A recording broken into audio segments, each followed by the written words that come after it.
Di suatu desa, hiduplah seorang janda dengan 2 anak laki-lakinya. Kedua anaknya sangat hidup rukun dan menerima kekurangan yang mereka miliki. Namun, tiba pada suatu hari, terdapat acara tahunan berupa pesta yang diadakan oleh petinggi desa yang mengundang semua warga desa. Kemudian, ibu janda yang ingin melihat anak-anaknya bahagia itu membiarkan anak-anaknya pergi ke pesta itu.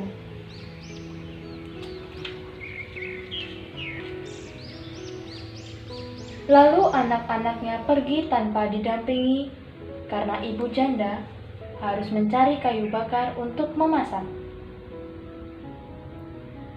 Dan tiba di sana, mereka sangat takjub melihat keindahan tempat itu dan keramaian orang-orang yang lalu lalang. Saking senangnya, mereka bermain ke sana kemari. Mereka melupakan bahwa tempat itu ramai. Tiba-tiba, saat sulung berlari dan tak sengaja menabrak salah satu anak yang terlihat sangat menawan. Aduh! Dia melihat saling bertatapan dan saling menatap.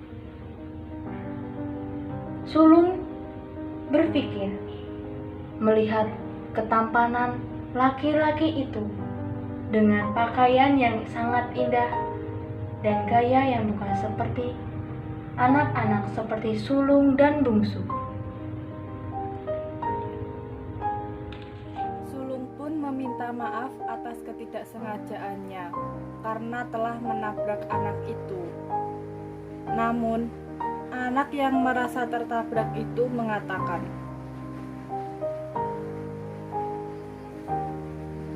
"Kalian anak miskin, kenapa datang ke tempat seperti ini? Lihat kalian, lihat baju kalian yang lusuh dan kotor.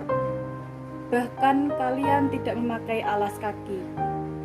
Sungguh, kalian sangat tidak cocok dibandingkan dengan yang lain. Dan kalian sangat tidak sepadan." Begitulah kata-kata yang diucapkan oleh anak yang tertabrak tadi. Sulung dan bungsu pun sedih, lalu meninggalkan tempat itu.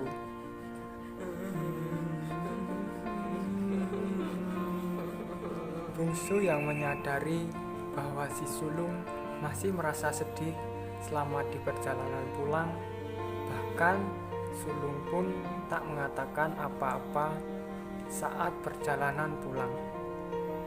Ia hanya mengerutkan wajah dan memayunkan mulut saja. Bungsu hanya sedikit menghibur agar si sulung tidak kembali bersedih, agar ia dapat tertawa lagi. Namun, alhasil si sulung tetap merasa sedih. Dan kali ini ia malah menundukkan kepala sambil berkata, "Apakah benar-benar kita tidak sepadan dengan mereka? Sudahlah, tidak usah dipikirkan." Entah apa yang sedang dipikirkan oleh si sulung. Nampaknya sangat serius sekali.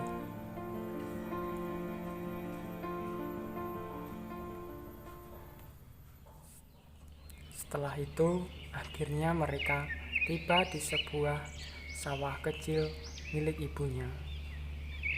Karena perjalanan tadi melelahkan, mereka istirahat di sebuah gubuk jerami dekat sawah. "Ah, leganya," kata si bungsu sambil memandangi pemandangan pegunungan. Akan tetapi, si sulung masih terdiam diri. Si bungsu heran mengapa si sulung berbeda dari hari biasanya. Sebelumnya, Si sulung dikenal sebagai anak yang riang gembira dan banyak bicara. Nampaknya si sulung kembali tersenyum. Si bungsu yang melihat hal itu langsung bertanya, "Hei, kamu kenapa, Lung?" Sambil menepuk pundak si sulung. "Aku ada ide. Bagaimana kalau kita jual hasil panen padi bulan ketiga mendatang keluar desa saja?" kata si sulung kepada bungsu. "Wow, ide yang sangat bagus sekali," jawab si bungsu. Karena ide si sulung, mereka berdua kembali ke sawah milik ibunya untuk memupuk padi dengan pupuk organik yang dibuat ibunya. Mereka berdua menyebarkan pupuk ke padi-padi dengan gembira. Selain itu, mereka tak lupa menyemprotkan padi-padi dengan pestisida. Setelah sore hari tiba, si bungsu dan si sulung selesai menggarap sawah. Lalu mereka berdua mencari keong mas di sawah untuk nanti dijadikan sup keong mas. Masakan itu merupakan kesukaan mereka bila ibu janda tidak punya uang untuk membeli sayuran dan lauk pauk. Keong mas sudah terkumpul banyak. Mereka pun kembali ke rumah dengan membawa sekresek keong mas. Sesampainya di rumah, si sulung lalu mengunjungi ibunya di belakang rumah. Terlihat ibunya sedang masak nasi. Si sulung pun langsung memeluk ibunya. "Ibu, apakah kami boleh menjual panen bulan ketiga mendatang keluar desa saja?" tanya si sulung. "Untuk apa, Nak?" kata ibu janda. "Sebab dengan menjual panen padi kita keluar desa, penghasilan kita bisa naik, Bu," jawab si sulung memohon kepada ibunya. "Kalau itu merupakan hal yang terbaik untuk keluarga kita, lakukan saja," kata ibu janda. Keesokan harinya, pergilah si sulung dan si bungsu untuk menjual panen padi yang telah mereka dapatkan dari sawah milik ibunya itu. Mereka menjual dengan harga 5.000 per kilogram. Kemudian mereka berdua membawa padi ke desa sebelah dengan sepeda ontel peninggalan ayahnya. 2 kilo padi yang mereka bawa ke desa sebelah akhirnya terjual.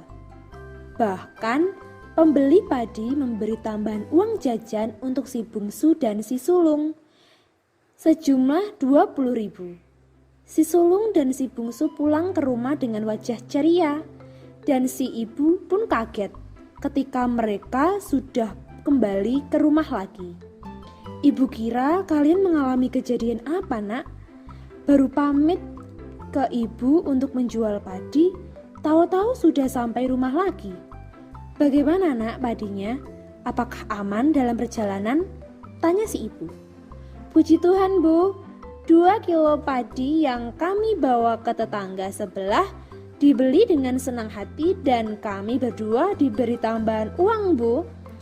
Ini semua juga karena ibu telah mengizinkan kami berdua untuk menjualnya keluar desa. Apakah minggu selanjutnya kami boleh menjual lagi, Bu?" tanya si bungsu. "Wah, puji Tuhan mendapat tambahan rezeki, Nak. Jangan lupa ditabung ya," jawab si ibu. Tak lama kemudian, ibu juga berkata, "Selanjutnya, kalian berdua boleh berjualan lagi, Nak. Jangan lupa selalu ramah kepada siapapun, terutama pembeli padi itu ya, Nak. Dan selalu hati-hati di jalan saat membawa padi karena berat," pesan si ibu kepada bungsu dan si sulung. "Iya, Ibu, kami berjualan dengan tulus ikhlas. Kami sangat semangat berjualan karena hasilnya dapat kita tabung, Bu. Jadi jika tiba-tiba kami ingin membeli sesuatu, kami tidak minta ke ibu lagi," jawab si sulung. "Wah, pintar sekali anak-anakku ini," jawab si ibu sambil memeluk si bungsu dan si sulung. Waktu telah menunjukkan pukul 5. Si bungsu dan si sulung bergantian untuk mandi.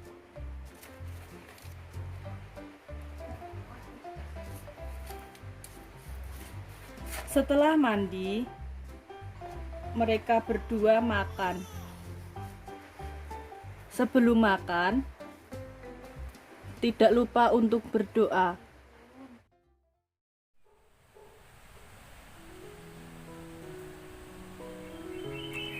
Jadi, pesan moral di cerita si bungsu dan si sulung tadi, 1. Menghibur teman ketika sedang sedih. 2. Jangan lupa berdoa ketika sebelum dan sesudah makan. 3. Kita harus saling membantu bersama saudara satu sama lain. Begitulah pesan moralnya.